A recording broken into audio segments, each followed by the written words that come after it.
Hello everyone, welcome to Easy Dharma for Difficult Times.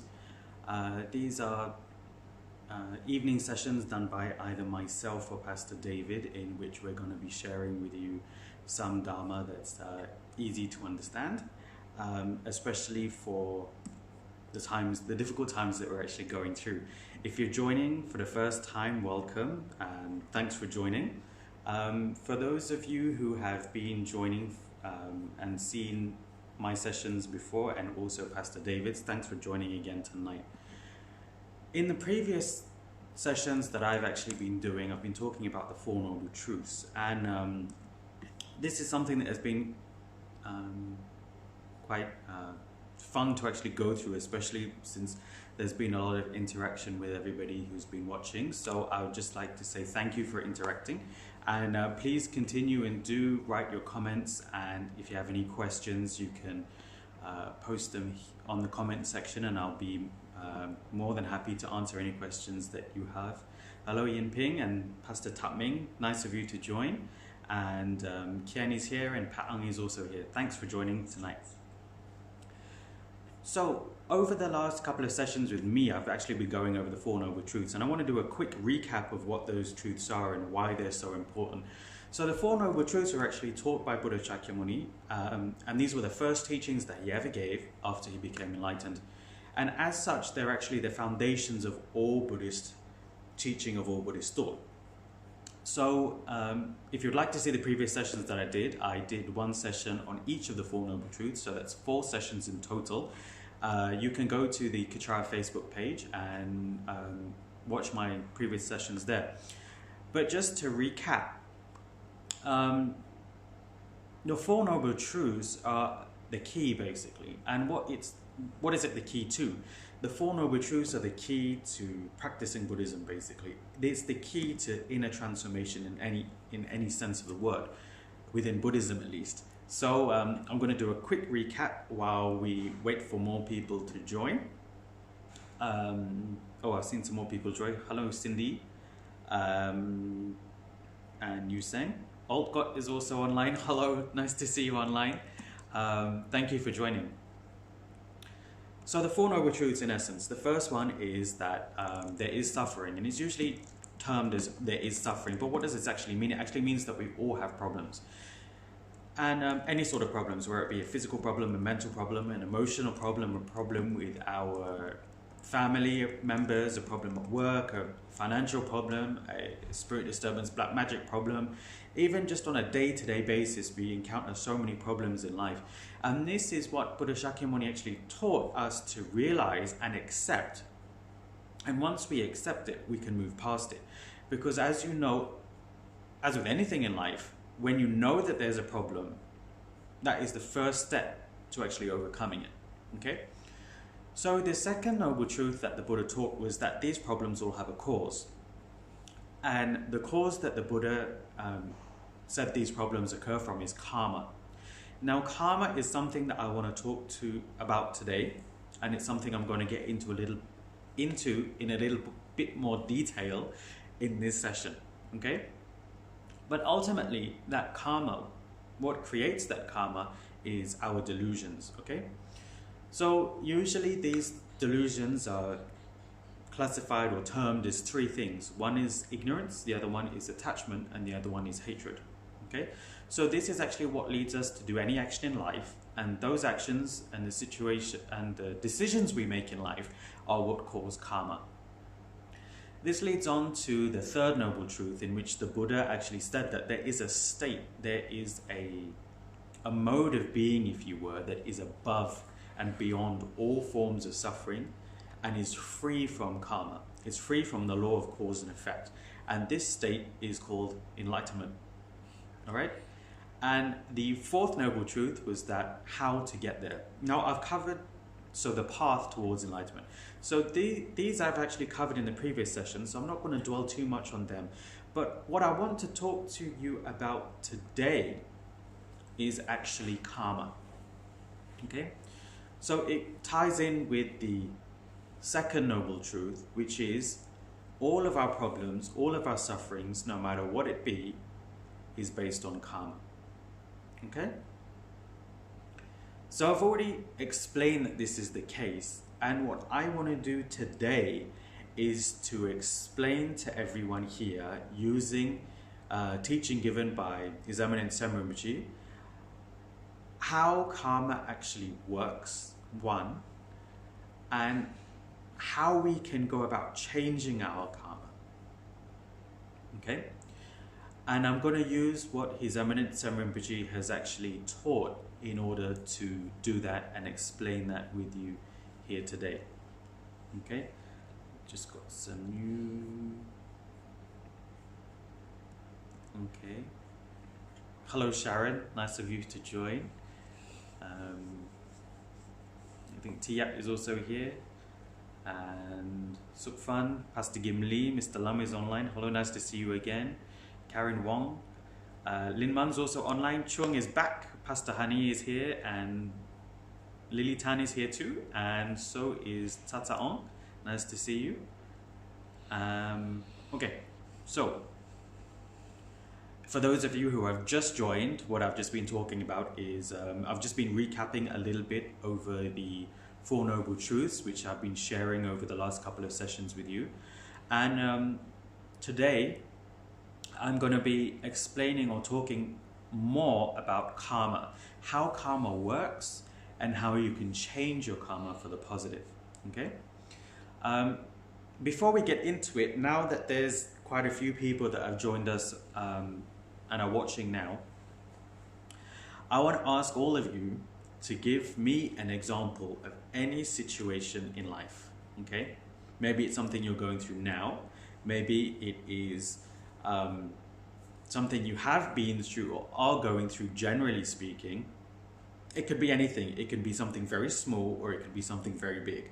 And I want you, if you're okay with doing it, to actually share this particular situation on the comment section of this live streaming. And what I will do is I will explain it in terms of karma and in terms of what you can do to actually make the situation a positive one.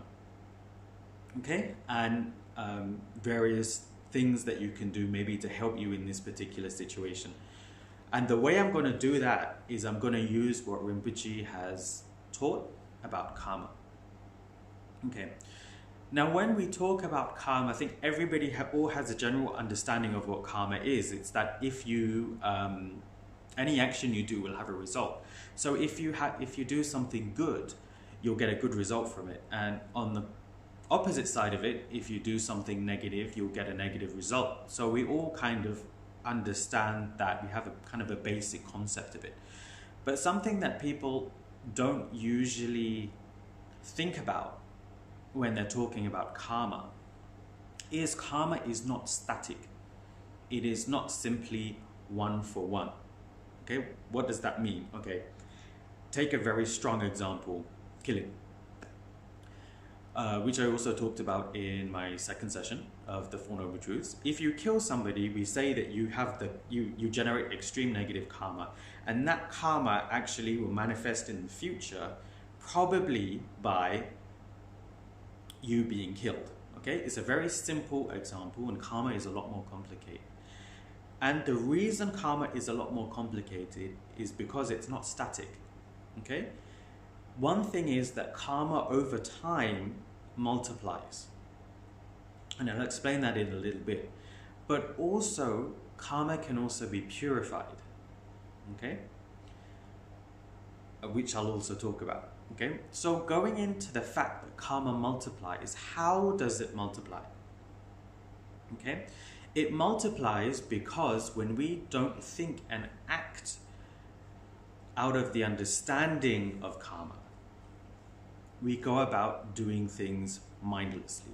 Okay, so for example, if you have engaged in the action of killing, maybe in the future you'll be in the same position, same situation, where it's quite easy for you to kill something. Okay, but because you already have that tendency, you've done it once, it's more easier for you to do it again, because it's called what we call habituation. So when you do it again, it kind of reinforces the act and the imprint of killing something, and it becomes stronger in your mind. When that imprint becomes stronger, every time you're in a situation where you find yourself in a situation where you can actually do it again, it is going to be a lot more easier for you to do. And it's going to be, you're going to find that because you're doing things mindlessly, you're going to find that you do it again and again and again and again. Okay? So take, for example, somebody who is a chronic liar, for example. Anybody, I think we all know people in our lives that lie more than normal, and it could be that they are chronic liars. Now, where did that actually come from? Usually where that comes from is that there was an instance earlier on in this life where they were put in a situation where they had to lie. Then over time, they actually found it easier to keep telling a lie rather than tell the truth. So similarly, karma also works in this way. It builds up, and as it builds up and the imprints build up within your mind stream, the energy or the force behind that negative karma multiplies. Okay? So this is what we usually term as multiplication of karma, or the increasing strength of a particular karma, whether it's good or it's bad. I've used bad examples in this case, but it also works the same with positive karma and positive imprints as well. It does kind of accumulate and multiply. But on the other hand, karma also can be purified. And the way to purify negative karma, which is something as Buddhists we always say that we need to do, is actually to do the opposite. When you do the opposite, okay, it actually reduces the negative karma. Okay, so for example, okay, let's take an example. Okay, I was talking about killing earlier. The opposite of killing is obviously saving lives, okay? So when you engage in actions that actually save life, what happens is you actually build up an appreciation of living beings, okay? So when you build up that appreciation, if you're in a situation where you may have to, you may be in a situation where it is possible for you to take a life, because you know and you understand and you have that feeling generated from understanding the preciousness of life, it stops you from killing. Hence, in that way, you kind of stop that imprint of killing from multiplying in your mind stream. And when you do that enough, not only with an example of killing, but throughout all the negative actions in your life, you actually start purifying, and in the process, you become a better person. So if anything hasn't been made clear, if you don't understand, please do ask, okay? I've just seen some more people come on, so hello. Thanks for joining today's session. Today I'm going to be talking more about karma and how it works and what we can do on a day-to-day level that can actually change our karma from being negative to something being positive. Okay, so for those of you who are watching, if you would like, you can share a particular example, or even if you're thinking about how a particular situation can either be positive or negative karma, please do write it on. And if you've got any questions about karma, just generally, please do write a comment and I will answer that question for you.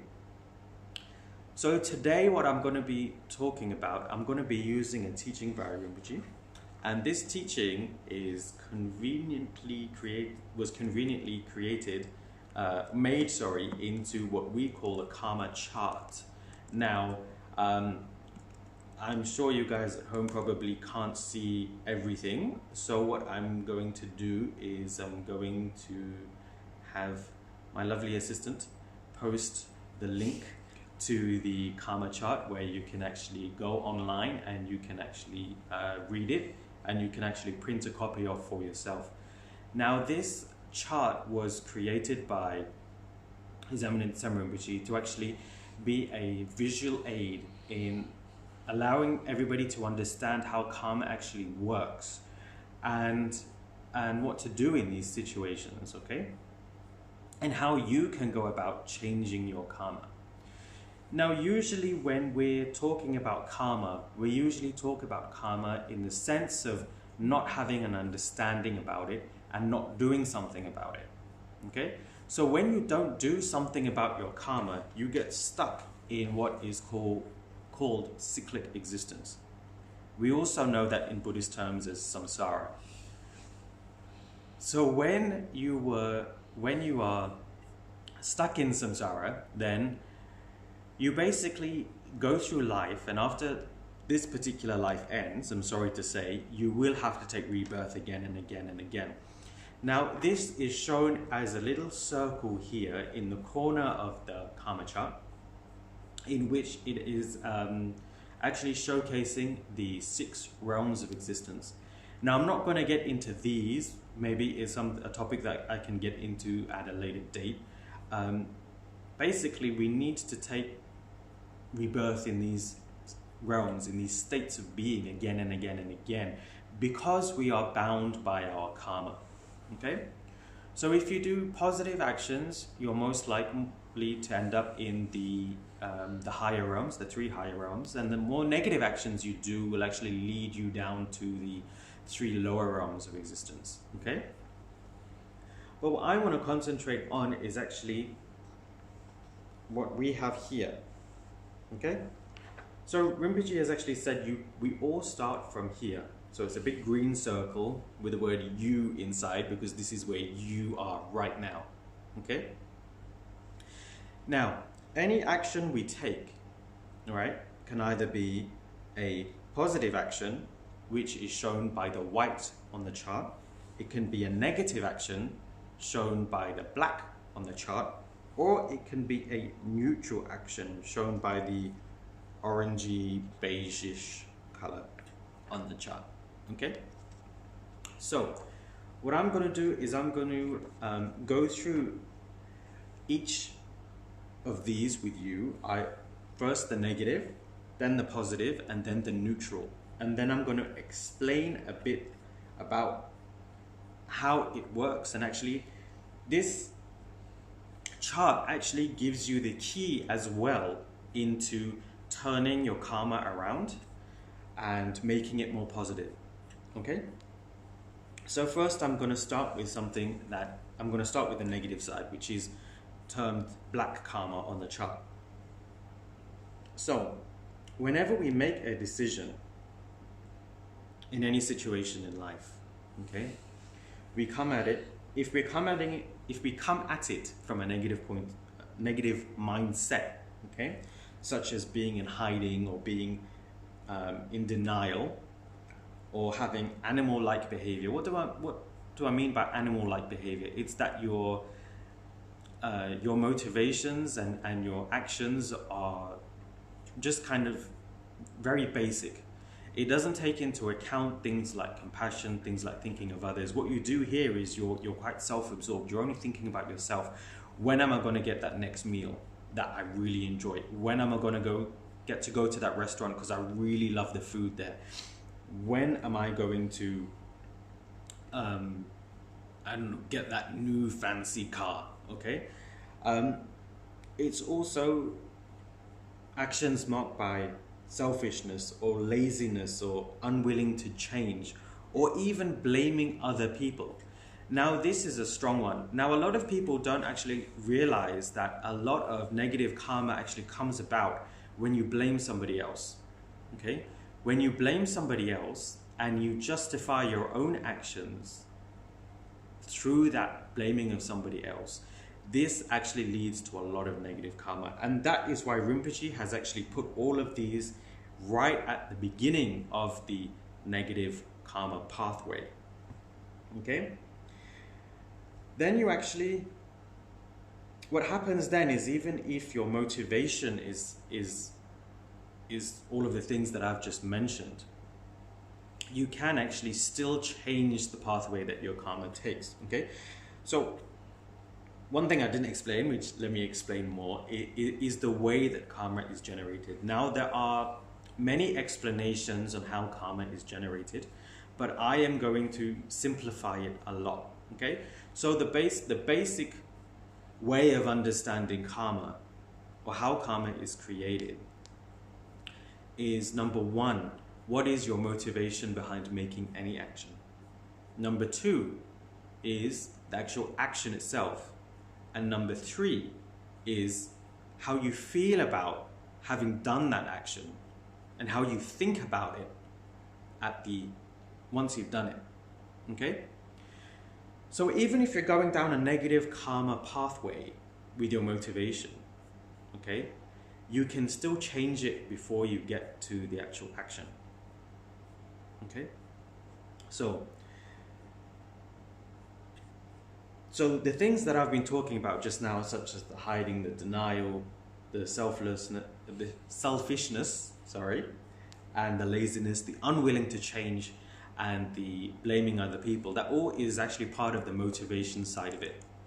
But even though this may lead you to think of taking a certain action or think of reacting in a certain way in any situation, before you actually do the action, you can actually change it. Okay? You can change the outcome of the karma. So then you get to, this is kind of your motivation, your negative motivation pathway. But when you get to this section, you can actually change it. You can change it from being a negative action to a positive action. Okay? However, let me first talk about carrying on with that negative action. All right? When you carry on with that negative action, this is where the karma is kind of born, okay? Because karma itself in Sanskrit, the word actually means action, okay? So it all depends and is based around the actions that you want to take, or you do take, okay? Now, these sorts of actions are again marked by laziness or having a very big ego, hiding, denial, arrogance, trying to escape something or trying to give something up when you really don't want to give something up. And this leads to something negative, okay? Over time, as you engage in more negative actions, this actually leads to things like regret, okay? And bitterness. It can also lead to sickness and unhappiness and lost chances, okay? Okay. All right. Okay, Mr. Lam has answered a question. So I will finish the negative pathway first, then I'll get back to Mr. Lam's question, and then I'll carry on with the white pathway and the neutral pathway. So over time, what happens is when you keep doing negative actions, it leads to these things: regret, lost chances. Because what does it mean by lost chances? When you react negatively to people, when you act in very self-centered ways, and when you don't think about other people, you actually start alienating them.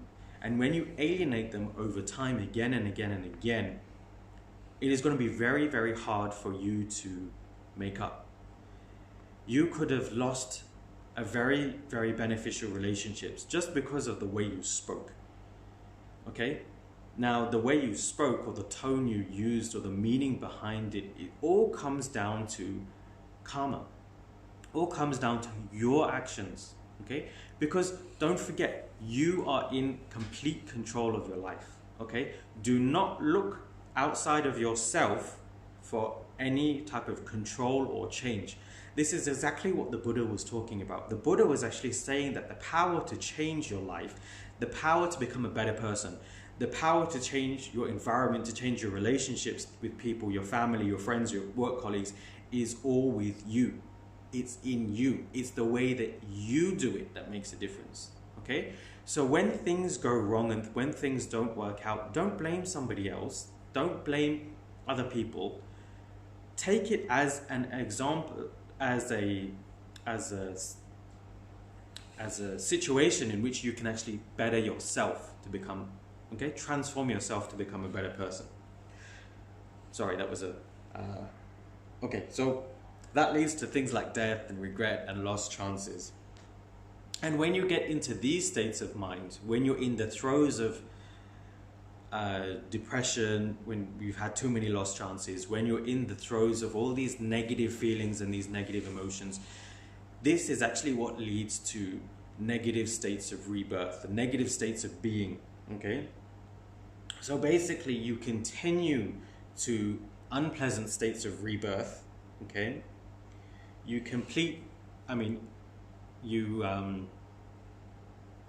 keep experiencing negative states, okay?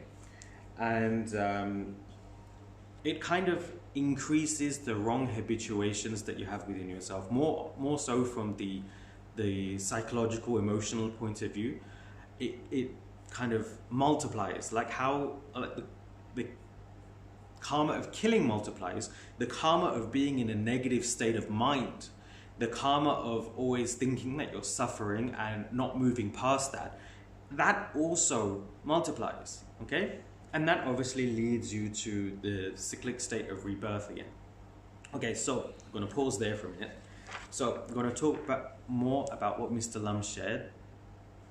So Mr. Lam has a colleague who is always admonished by his immediate superior.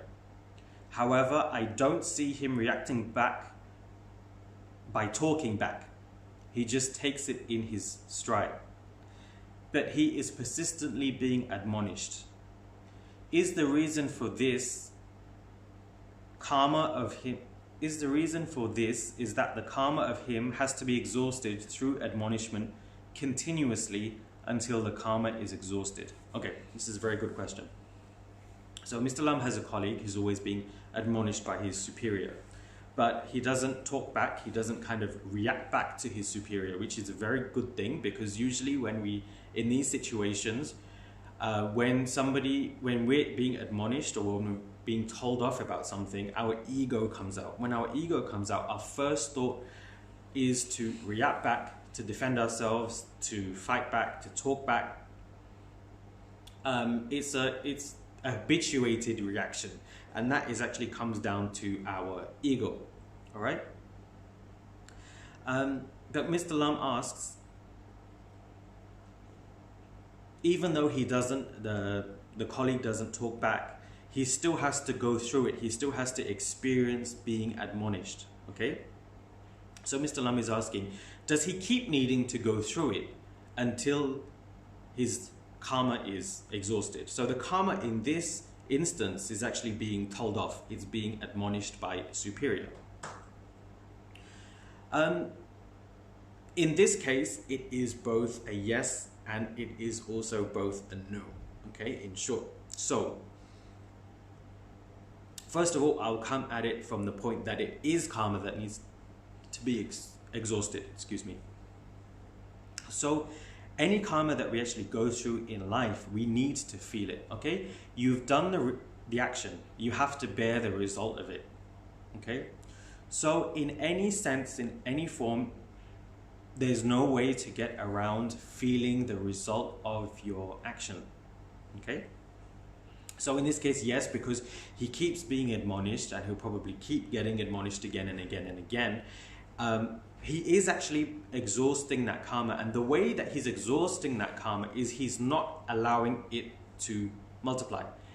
And this is a very good example because he's not allowing it to multiply because he is not reacting back.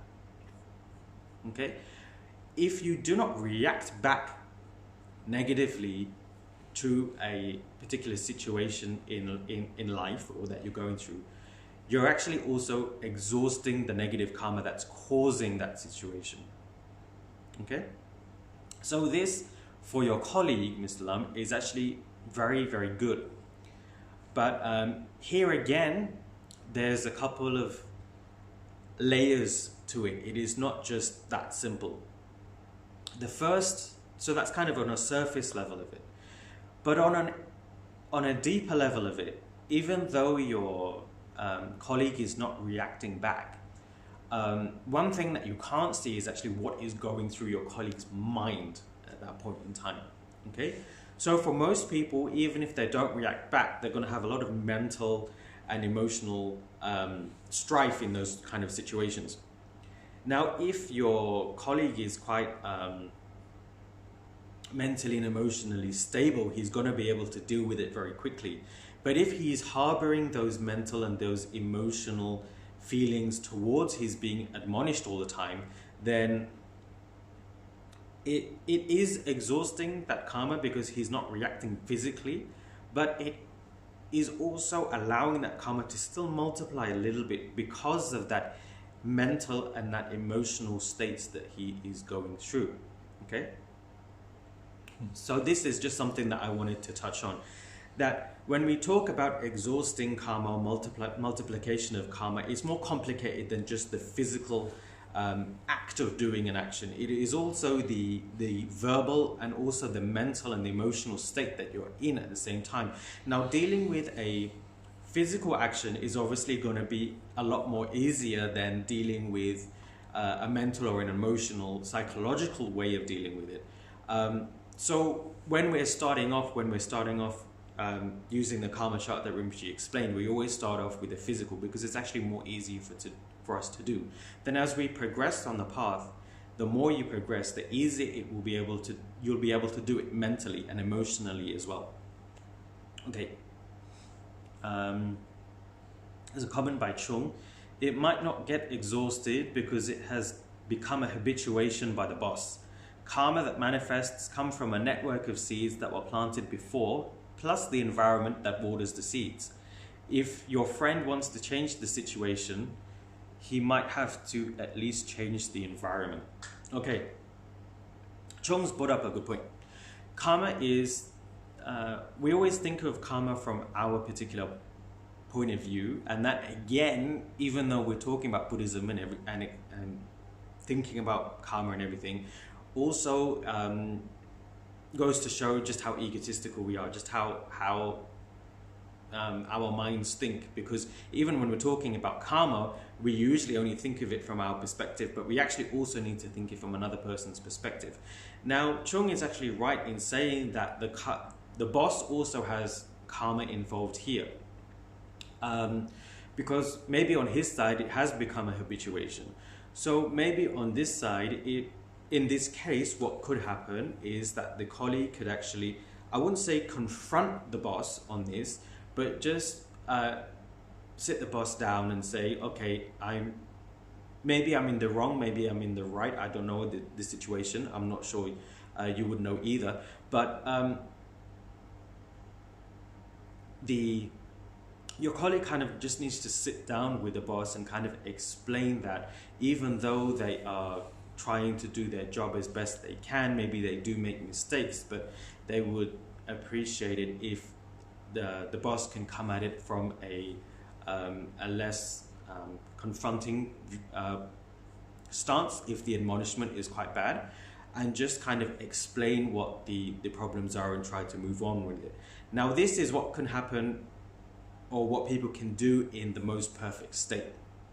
But obviously, again, here, things aren't always black and white, and there are many levels involved with it. So Chung actually brought up a very valid point. Okay, Mr. Lam also asks, would it be equally negative if my colleague were to be cursing the admonishing person in his mind? So this is what I just touched on a couple of minutes ago, is that karma, we think about karma only from the physical point of view, but we also need to think about it from the mental point of view, the emotional point of view, the psychological point of view as well. Because there are multiple forms of karma, and mostly we only usually think of it as an action. So I kill somebody, I'm going to get killed. But karma on a more subtler level also happens in the mind. So if you think about killing somebody, this actually also creates karma, which also leads to a negative result in the future. So it might not be that physical as being killed in the future, but you do have that kind of, it does kind of build up that tendency and that habituation within your mind stream. Okay. Another comment by Chung. Yes, because before any action, there will have to be the mental push for the action. Hence, the mental part is as bad. Okay, so Chung has kind of explained that a little bit. All right. Okay, hello, Abby. Abby is joining. Hello. You saying hello. Nice of you. Nice to see you here. Yusang's asked a question. Pastor, I do not consciously think of the motivation before performing an action. It will sort of run on autopilot. Does that mean it will most probably be neutral or black karma? Okay, so it's a very good question. All right. Now, before I answer that, okay, I'm going to get back to the karma chart, and I want to explain the white and the neutral first, because Yusing's question actually includes neutral karma. All right. So, when we think about, okay, here's you again. All right. When you have a positive mind frame, when your mind frame is based on kindness, on truth, on Dharma, on having effort and enthusiasm in doing positive things, it's going to lead to a destination or a goal. And that goal is actually temporary. That destination is actually the generation of good karma. That's how Rinpoche explained it on this karma chart. But if you take that further and you combine it with things like understanding the Dharma, doing your sadhana, trusting your protector, following the teachings and advice of your guru, transforming yourself to become a better person, this actually leads to positive states of rebirth. And positive states of rebirth in which you can actually benefit more people. All right? And this also multiplies. So when this multiplies, your good qualities, the good things that you want to generate and you want to cultivate on your path towards enlightenment, such as wisdom, generosity, compassion, kindness, skillful means, this also accumulates and accumulates and accumulates. And that can lead you to two outcomes, okay? So one is control over your rebirth, all right? And liberation, also nirvana or enlightenment. But on the way there, if you can't go all the way there, but you have a lot of merit, you can also get to Kechara Paradise, which is a pure realm in which you can actually practice unhindered by sufferings of cyclic existence, unhindered by the suffering that is found within the 6 realms of existence. All right. Now that is negative. That is positive karma in a nutshell.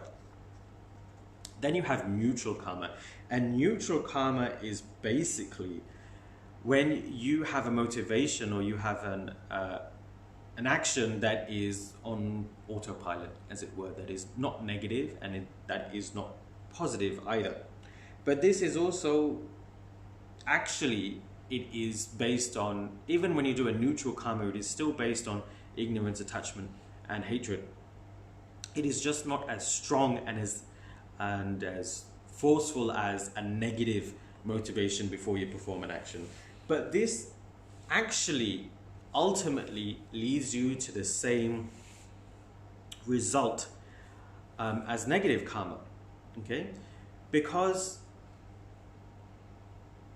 the karma that you still generate karma, and you're not doing anything that to purify it, to do the opposite of it.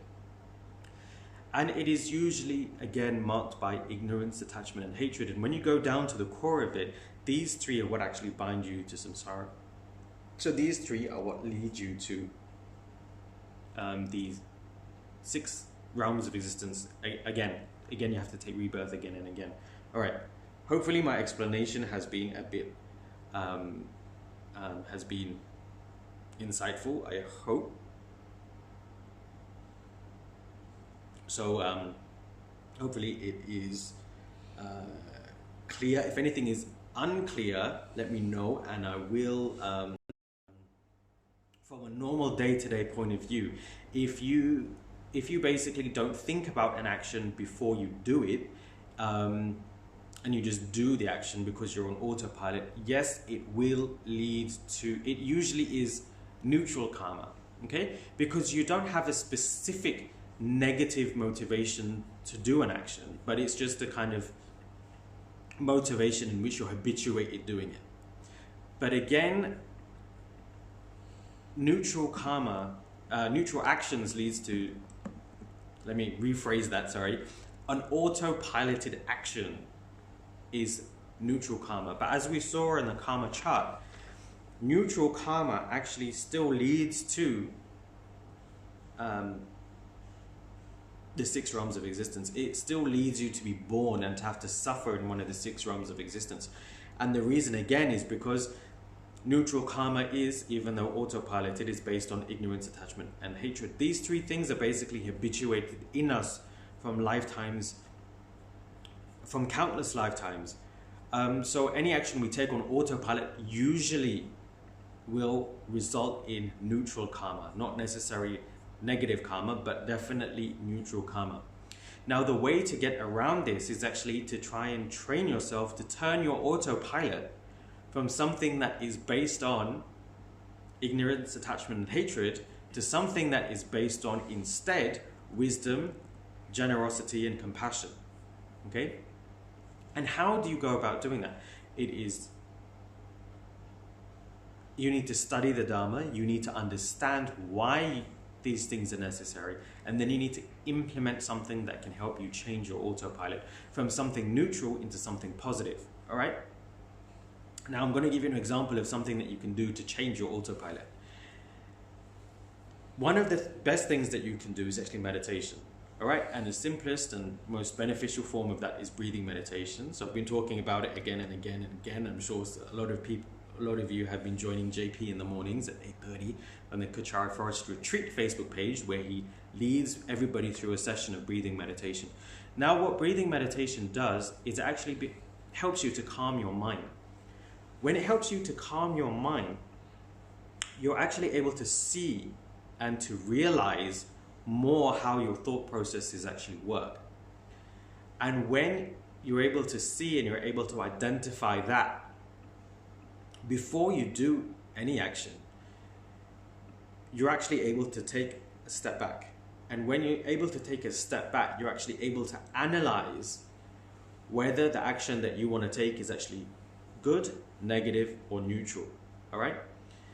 Now, when we start off meditating, it's quite hard, and this frame of mind, to us now who are maybe not used to meditating that much, seems quite difficult to do. But once you actually start doing it and you have a regular practice of doing it, you'll actually be surprised how easy and quick it is for you to actually take a step back from any situation or any motivation you have before doing an action and actually analyze whether it's good, it's bad, or it's negative. Sorry, whether it's good, it's bad, or it's neutral, sorry, okay? So doing meditation, having a meditation practice is very good. And for those of you who haven't so far, I strongly suggest that you join JP in his morning sessions, which is at 8:30 a.m. every day, in which he goes over breathing meditation with you, and it'll be very beneficial. Now, the other way to change your autopilot is actually practicing the Dharma, all right? Meditation is also practicing the Dharma, but I'm going to explain some other things that Rinpoche also talked about. So here, Rinpoche actually talks about study and knowledge, all right? Study and knowledge is understanding. It's an understanding of the Dharma. It's understanding of what I'm explaining to you now, understanding of karma. It's understanding how things work, but it's also understanding how your own mind works, all right? When you do that, coupled with practice, which I'm going to talk a bit more about in a minute, this leads to habituation. Now, the way we've been talking about habituation has been from like a negative or a neutral point of view in which things multiply again and again and again. And even from a positive perspective, habituation, you can habituate yourself to become more positive, okay? To come at life from a positive angle, generating positive karma. But when you're talking about habituation in terms of Dharma practice, here you're actually generating merit. Now, merit is a force that is always beneficial, and merit is a force that can never be exhausted, all right? And merit is a force that leads you and that bolsters you towards enlightenment.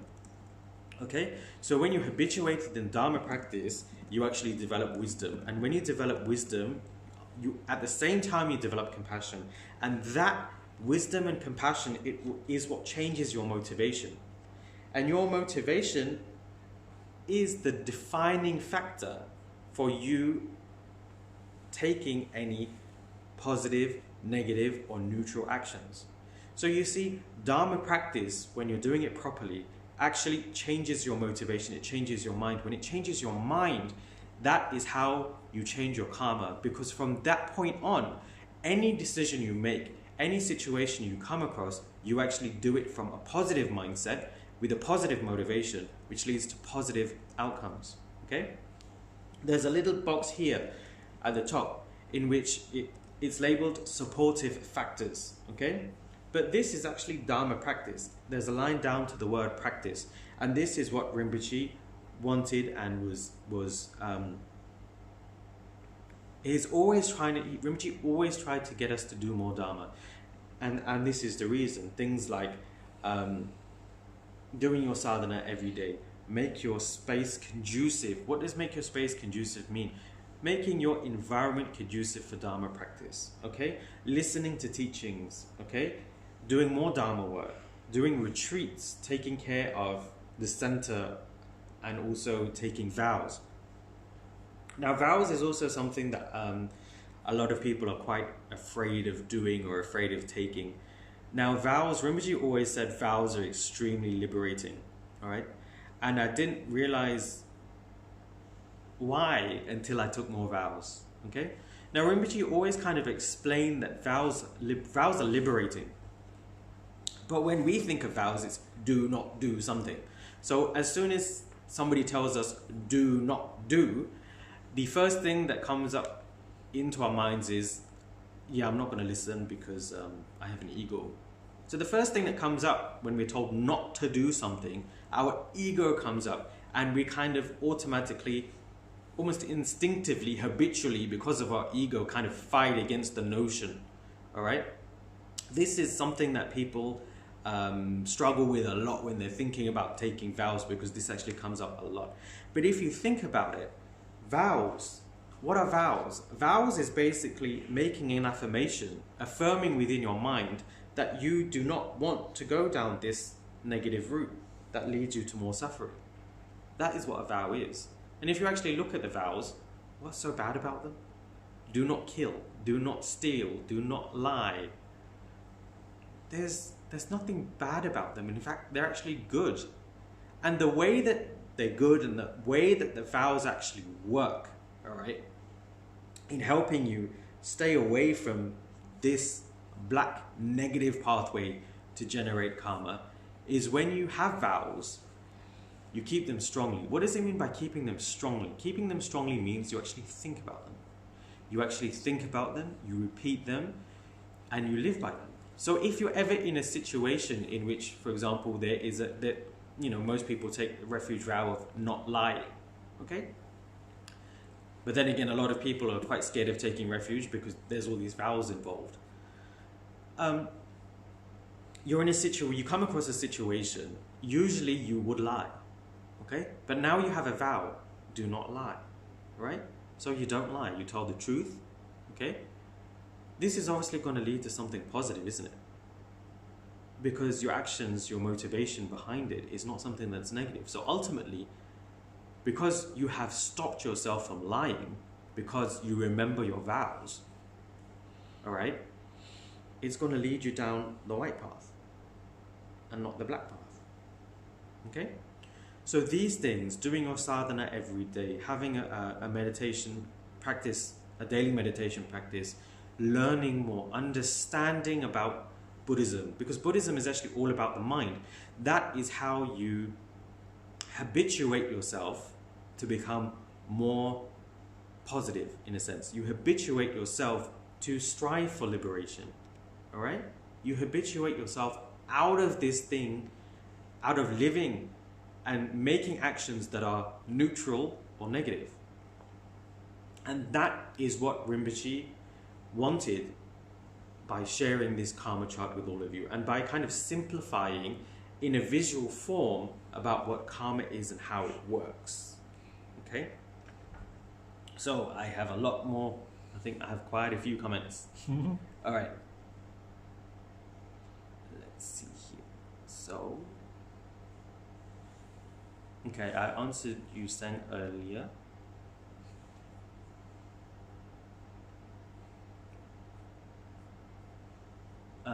Mr. Lam said he has the mental capacity and calmness. It's very good of your colleague to be able to do that. that is actually something quite rare.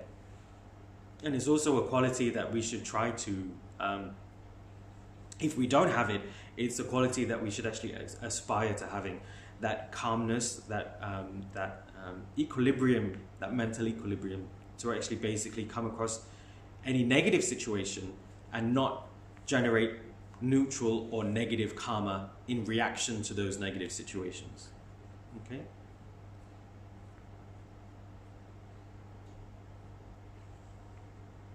Okay, then there's a comment by Chung, who is replying to...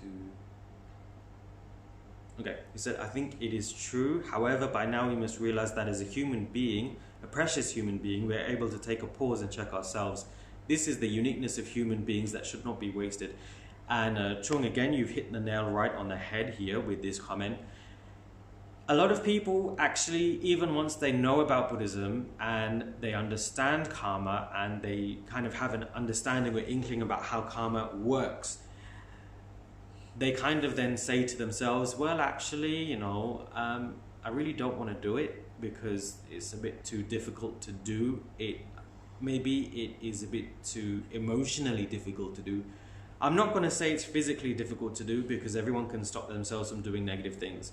But emotionally and mentally, it can be quite difficult for some people. Well, they think that it's going to be quite difficult for them to do. And then when they say they don't want to do it because it's too difficult mentally and emotionally, the thing I say to them is, if you really believe in Buddhism and you believe in karma and you believe in reincarnation, and they always kind of answer me that yes, they do believe in it, then I said that you're wasting I tell them, and this is what Rinpoche told everybody, you're wasting the perfect opportunity to do this, because according to Buddhism, it is extremely difficult to have taken a human form. And in human form, we're the most able to actually deal with emotions and karma and actually get a grip and get some form of some kind of handle over our karma. If you're in the other states of being, in the other realms, you don't have the opportunity to do this. You do not have the opportunity to actually focus your mind, to train your mind to become calmer, to become more compassionate, to become kinder. You're just not in the position to do it because of the form you take. Now, just think about it. If you take rebirth in the form of an animal, okay, all you can think about is food and yourself, and maybe if you're, an animal that is more social, about, your immediate family. But you can't actually think about your thoughts. You can't actually think about stopping killing, because that's what you need to do to survive. Okay, the human form is extremely precious, and we should actually use it to the fullest instead of just allowing it to be another step in perpetuating our continued rebirth in samsara without making a dent, without striving towards something better. All right.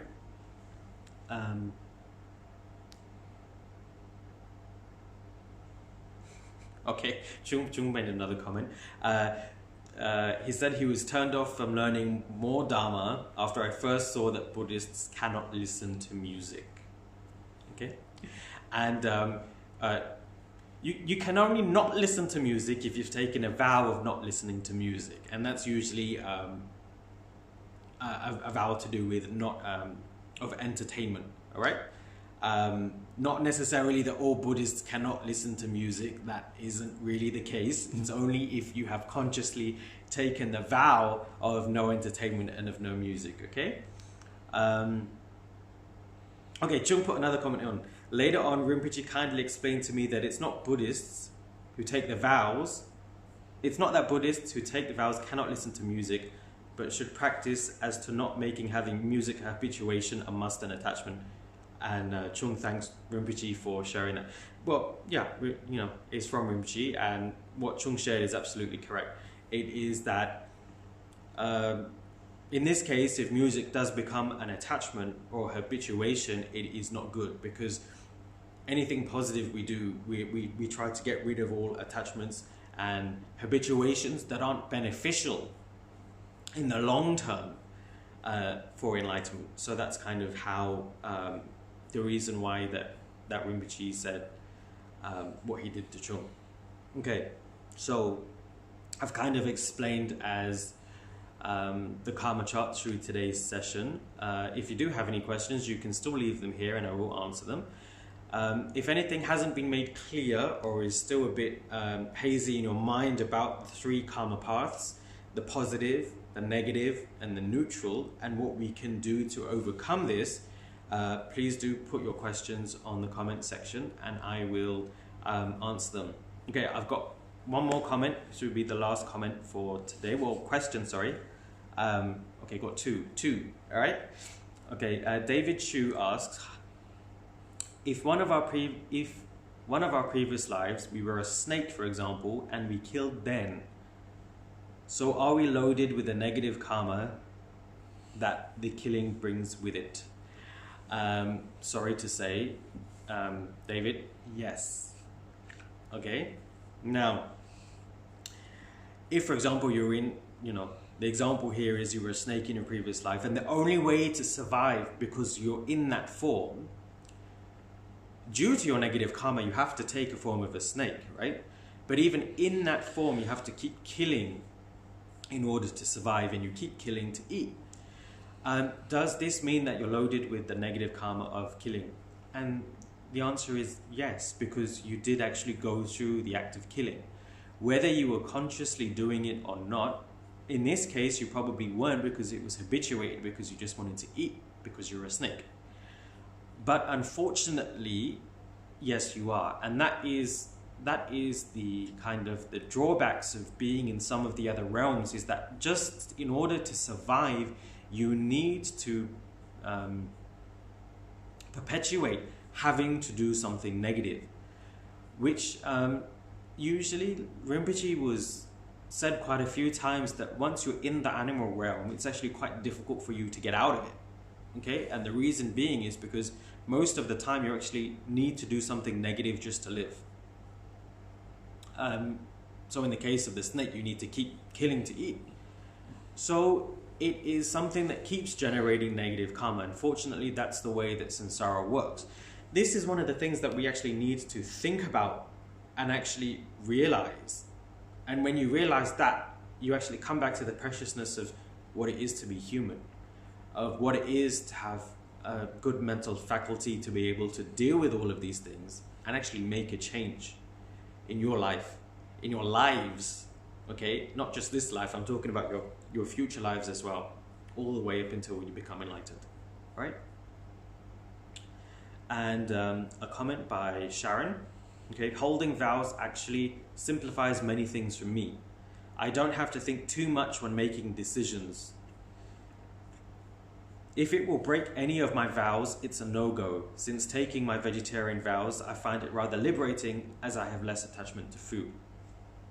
And this is a perfect example that Sharon has given about how vows actually change your life for the positive and stop you from doing negative things. Okay, now it's kind of become, it's for example, Sharon, she's taken vegetarian vows. Now it's habituated that not to eat meat, which also generates compassion in one's mind stream for animals, and has lessened her attachment to food as well. So this is great, and this is actually a sign that you're actually practicing. You're actually practicing because it is changing your mind in some way, in some form. Now it's perfect. Okay, I'm very happy to hear that, to read that this has happened for Sharon. Now, for those of you out there who are scared of taking vows and things like that, this is an example of how beneficial it can be. All right, but don't just stop there, Sharon. Don't just stop it with vows. Okay. Now you have an example of how you can actually change your mind to become more positive. You can habituate it to become something based on the Dharma. Now go further, okay? Use things like your sadhana. Use things like breathing meditation, daily meditation practice. Improve further, all right? You've had a certain level of success with transforming your life to be better up until this point already. Now is the perfect time to take it up another notch. Okay? Use that as a springboard for what you can actually achieve, for the transformation that you can actually achieve by practicing the Dharma. All right? So, I've been talking for quite a while, so I'm going to end it there. So hopefully everybody's learned a little bit more about karma and about the different ways that it works, and also how it can help, and how understanding karma can help you transform your mind and the ways in which you can do that. Thank you for joining Easy Dharma for Difficult Times session tonight. We will be back on Friday. Okay? There will not be a session tomorrow. The next session will be on Friday. So I hope everybody's learned something from today's session. Stay home, stay safe, stay safe. Okay. Stay home, stay safe, and stay spiritual. Good night.